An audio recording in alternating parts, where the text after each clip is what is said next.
Hello, everybody. We're here for our one of the coolest chats of our HR Rocks remote conference for this year with Steli Efti. Steli has long been an influence in my entrepreneur career, and it's a big pleasure to have you. And we are all fans of your content, fans of your work. So thank you so much for being here. Thank you so much for the kind words and for having me. It's our pleasure, and it's interesting. I was thinking about this yesterday, and I don't know if you know, but we've been running this conference for 3 years now, and you are actually the one that inspired us to do it with your first close conference. Nice, that's awesome. Yeah, so you released. I remember you released a article explaining what tools you used and everything, and we basically followed everything to the script, and now it's like yeah, really, and three years later we have a big, it's kind of like 25,000 people come and watch the content. So it's, thank you for this inspiration, and I think it tells a lot about how you've been working and teaching people how to do what you guys do well. It's people like you who actually take the advice and the information and turn it into success and practice. That's kind of the fuel that I get. So when I hear these stories, it puts a big smile on my face for the rest of the day. That's awesome to hear. No, it's very cool. And we didn't have a clue how to start. And then we followed everything. We used the same software, and now we're here. So thank you very much. And so we do this, and I think now, it justified everything that we've been doing. I think it's a similar theme with you, because one of the reasons we wanted to talk to you is that you've been running close remotely for so long, and it seems like you're probably now saying, this is what I built, this remote, not this is why, but this is a big why for why we've built close remotely. Now we can live far apart, and I know you've been living in Germany and New York, and so I think, to start, it would be amazing if you could tell us, why you built. I don't know if you built it remotely from the start. I know you lived in Palo Alto, but why did you guys become remote in the first place?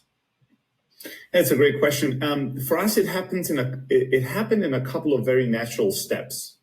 So when we first started out, you're right, we were a small team of 6 people in an apartment in Palo Alto, right? But even then, even during the time where we're all physically in the same space, we would very rarely all be in the office, because kind of travel was part of our culture. The team was always very international. And so on average, I would say that we would have about maybe a month in the quarter where everyone was traveling somewhere completely different. Yeah, and then that's for leisure or for personal interests. Both. Some people would just travel because they love to travel.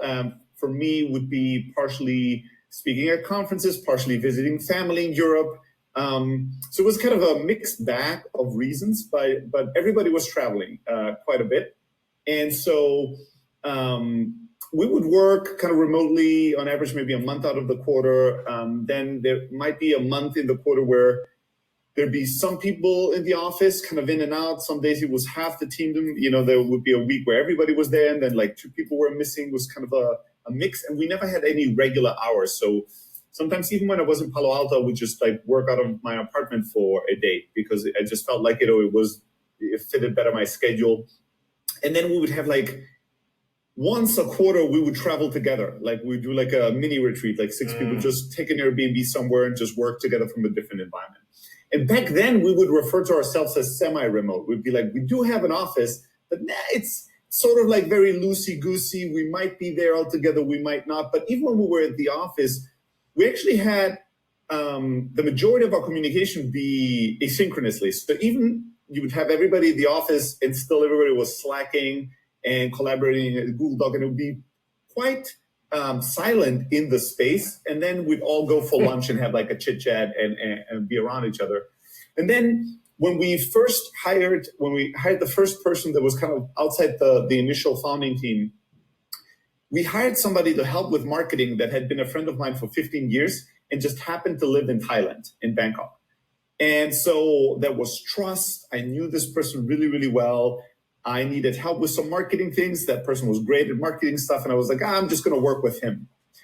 And then the second person we hired was a childhood friend of my co-founder. And he was like, oh, we need help with X, Y, and Z. I know a really awesome person. We should just work with her. She's in LA, but who cares? And so step by step, we started hiring a few friends that just didn't happen to live where we work. And it couldn't even go to the office if they wanted, right? It would be impossible. If it was a black and white, either you move to Palo Alto to work with us or you don't, they wouldn't have worked with us. Wrong. Yeah.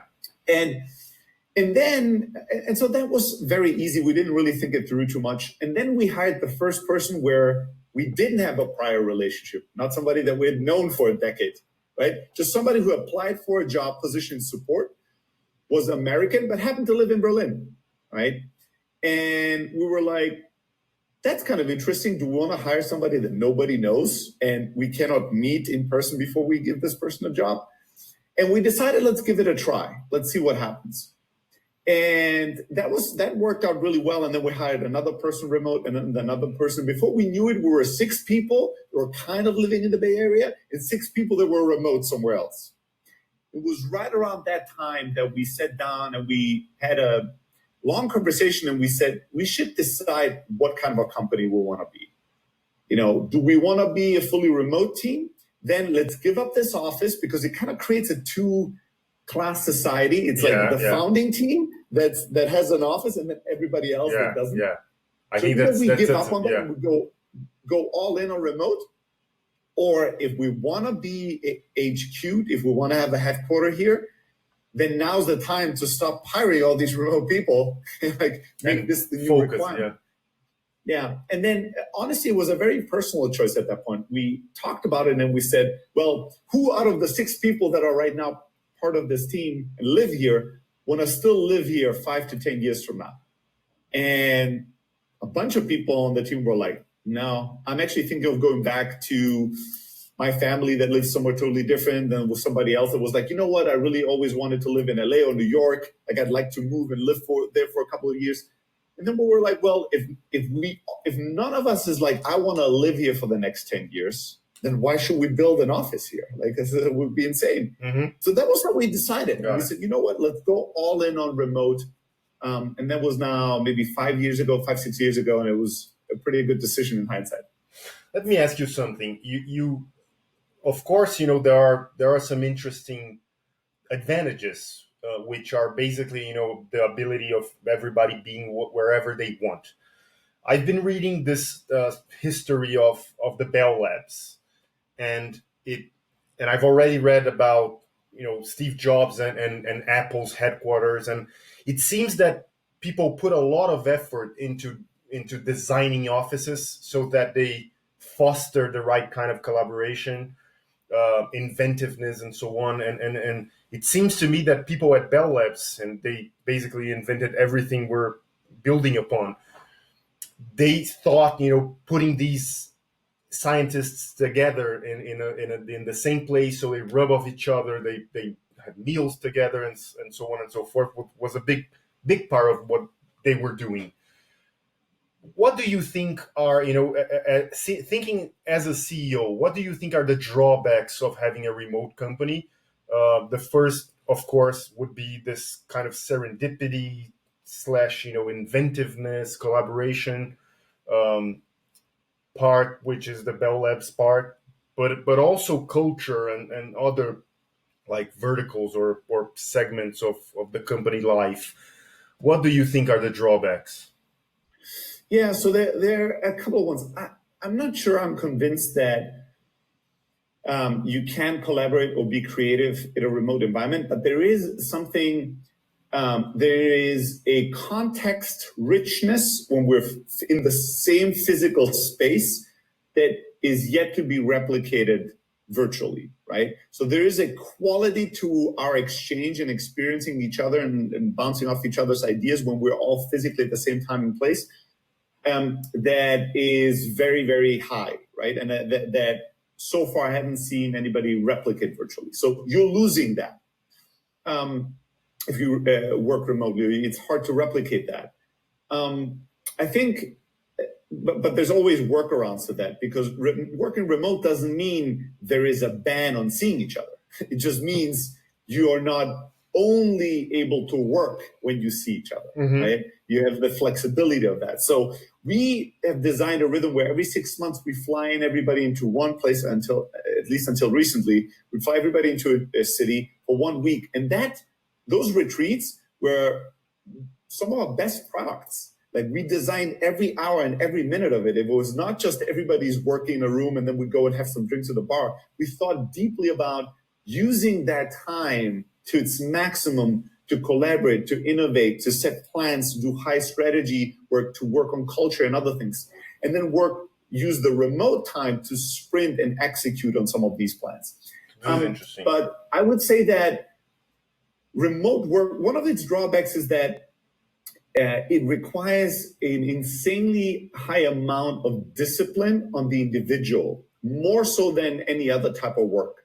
So by that definition, not everybody that's talented is good for remote work. And I would say that one of the things that are kind of a real drawback to me at times is that less experienced people that are earlier in their career, are much harder to onboard and make successfully remote. Not impossible, is much harder. We as a company, we're not hiring interns, right? We're not working with interns because somebody that's like, I don't even know how work works. I don't know anything. Like, I need to be guided. Yeah. That would require so much more effort remotely than what we're willing to invest in. So, which maybe has to do with learning from osmosis, right? Like, just being in the same place and seeing how people take notes and call and call each other and stuff like that, right? I think it's that. I think it's also that any office, even the worst designed office in the world, there is inherently some good work designs in there. It's not where you sleep. Right? That's a very good design. So you have to leave the house. You have to go somewhere. It's also a place where lots of other people work. That in and of itself puts you in a state of mind of separating your personal life from your work. Like, I'm not a place of work, of productivity. Other people are here doing the same thing. You usually shower to go there. You shower, it's part of the success of office life. To not smell badly, right? So people are not annoyed. There is a clear structure in the day. So a lunch break is not something that you have to remember and decide on your own motivation to do. It just happens. People want to go and grab lunch, and they invite you into it. That's a very good thing, right? So there are these things that will create structure. And as humans, we need structure to function well. And remote work is the ultimate freedom, which people think is a beautiful thing, but it's actually is tyranny if you're lacking the appropriate discipline and responsibility.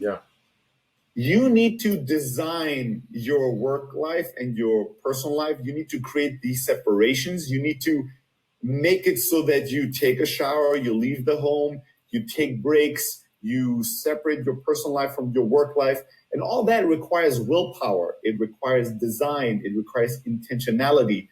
And so if you're younger, it's harder to put all that burden on your shoulder and be like, figure out not just how to do the work, but how to design your work life on your own.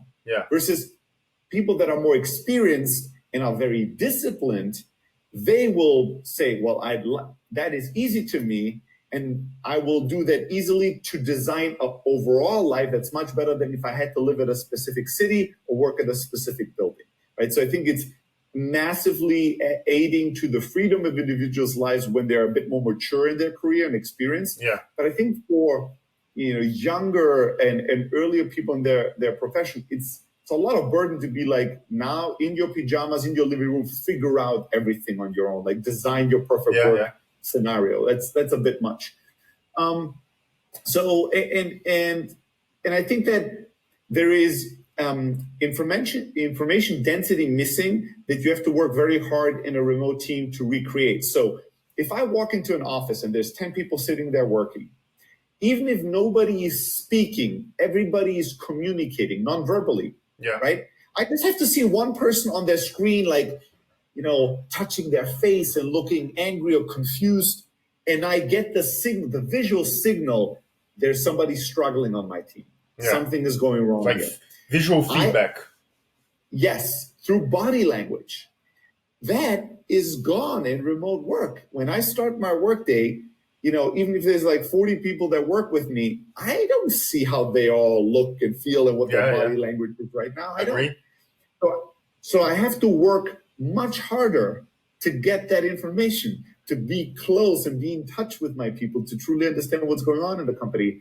And there's some amount of laziness that you can afford when you're all in the same place. Yeah. Both to creating culture and to picking up on signals and on energy, that luxury, that kind of luxury of laziness is not granted in a remote company. If you're lazy in the same way, a remote company like in an office where you just walk in and you just pick up on the energy, quote unquote, then you're going to be in trouble in your remote team. And I think it's, one of the interesting things about what you mentioned is that we think, one of the key things that's going to change, or that changes when you go remote, is in terms of leadership, is that leadership has to be much more deliberate. So, that stuff that you mentioned, that you catch on clues and stuff, it happens much more naturally in an office. But also, sometimes we think that we do stuff that we don't actually do, or we aren't really perceived as doing by our direct reports. And for example, feedback is something that we think we give almost as again, by osmosis, by just frowning or making a sound and stuff. And by being fully remote, we have to be much more deliberate about saying, like, this is feedback. I'm going to take some time in my day to give feedback. And that happens as well with one-on-ones and with everything. So we think one good thing about this drive to remote is that leaders are going to have to be better leaders just by being more deliberate about the stuff that leaders have to do. But you mentioned something about and I think this gets conflated frequently, which is remote and asynchronous work. And I think a lot of, and you said, well, before that you said, well, we take two things, we make two conscious decisions. One is to have everybody go to offsites, and the second is we hire more senior people.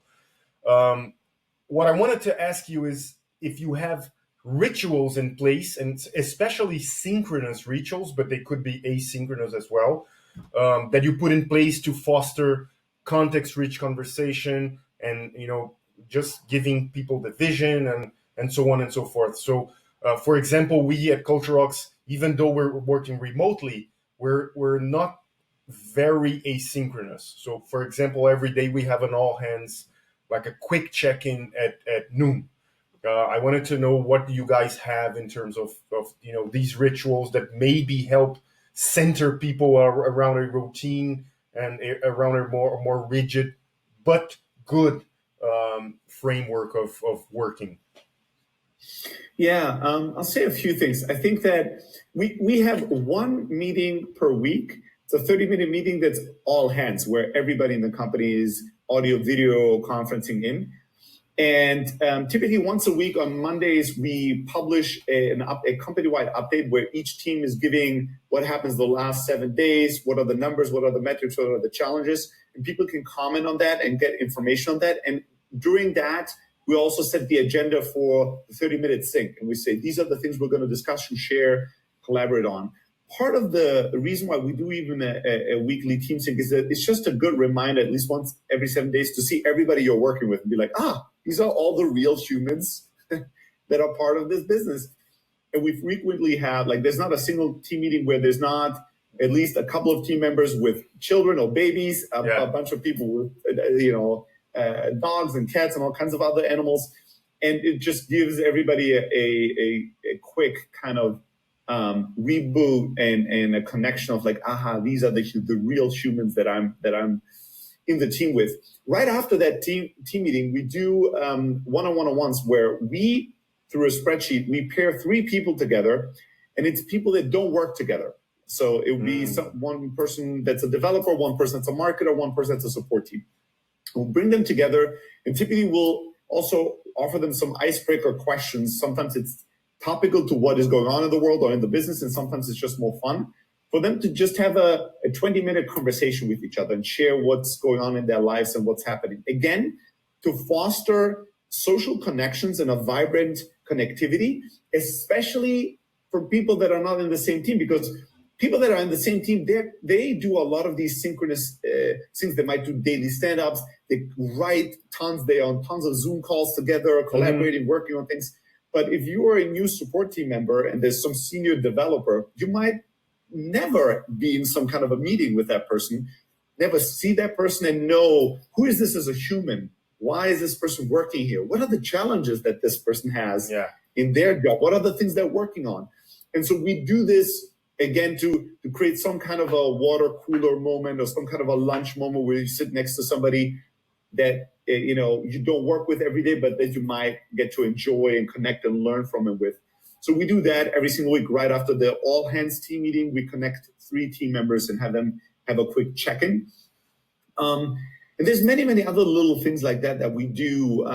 There's a guide to me, like every employee and every team member at Close. It's basically a wiki page where they give a manual, a work manual on how to best work with me. What do I like? What I not like? What do people get irritated by when they work with me? And so being able to read through these guide to me's and understand, this is the type of person this is. These are the things that usually can generate misunderstandings with this person. Gives people, again, adds humanity, gives people more context, more information to get to know each other easier and faster, to be able to communicate effectively with each other.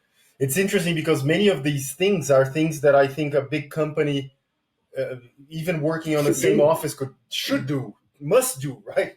Yeah. If you work in You said this earlier. I've been saying this for years now. I don't think there's a difference between remote or non-remote company. I don't believe that leadership should be different. I don't believe that culture should be done differently. I don't believe work should be done differently.